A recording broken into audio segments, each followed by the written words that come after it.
Japan might one day starve itself to death. It sounds absurd, yet it makes perfect sense.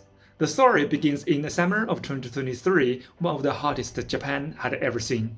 Extreme heat caused the yields hit the lowest level in a century. A farmer named Takashi Seki, 64 years old, had spent his entire life growing rice. That season, 90% of his crop burned. The few grains that survived were scarred and pale. When a long-time client came to discuss prices, Seki simply said, "I've endured this for 50 years." Because the real cause of this crisis wasn't the summer's heat, it was 50 years of man-made disaster.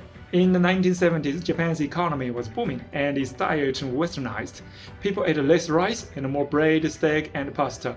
At the same time, agricultural technology advanced rapidly, so rice yields kept rising even as demand fell.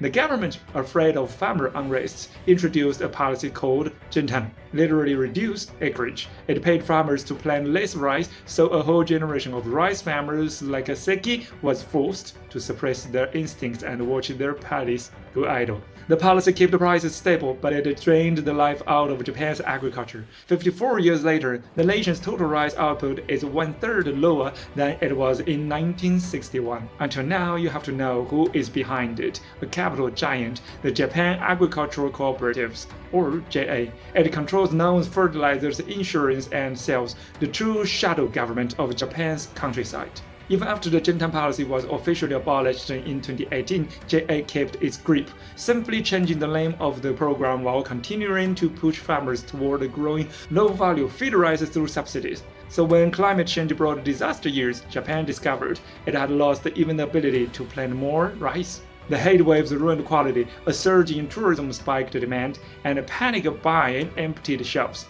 Rice prices skyrocketed, yet JA held back supply, monopolizing distribution, manipulating prices, turning stored rice into gold. While supermarkets ran out of rice and restaurants closed, JA's auction prices climbed higher and higher. But Japan's agriculture minister publicly said that, 私も米は買ったことありません、正直言って。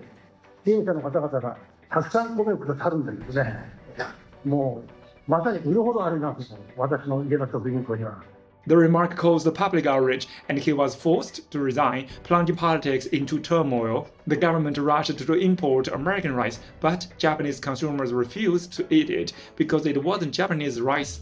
Ports filled with unsold sacks, while shoppers fought over the last domestic grains. This was no longer market imbalance, it was a cultural stubbornness, and the biggest crisis hadn't even peaked yet, the disappearance of farmers. The average Japanese farmer is 68 years old. Within 25 years, 80% of them will be gone. The land will remain, the machines too, but few will still know how to coax rice from the earth. The government wants to boost production, but there's no one left to do the work. Yeah, you're right, it could rely on imports, but that risks national security. It hopes for smart farming, but Japan's steep terrain and high costs make that dream fragile. Bringing in foreign workers sounds good on paper, but cultural barriers make it nearly impossible. Every road leads to a dead end. For decades, Japan used fiscal stimulus on paper over its problems. But now its national debt is 2.6 times its GDP, its credit rating is slipping, and markets no longer trust it.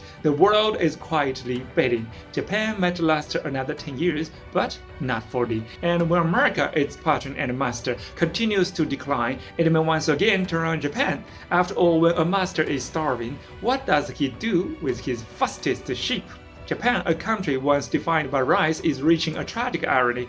Warehouses full of rice, yet people going hungry. Farmland still there, but farmers too old to work it.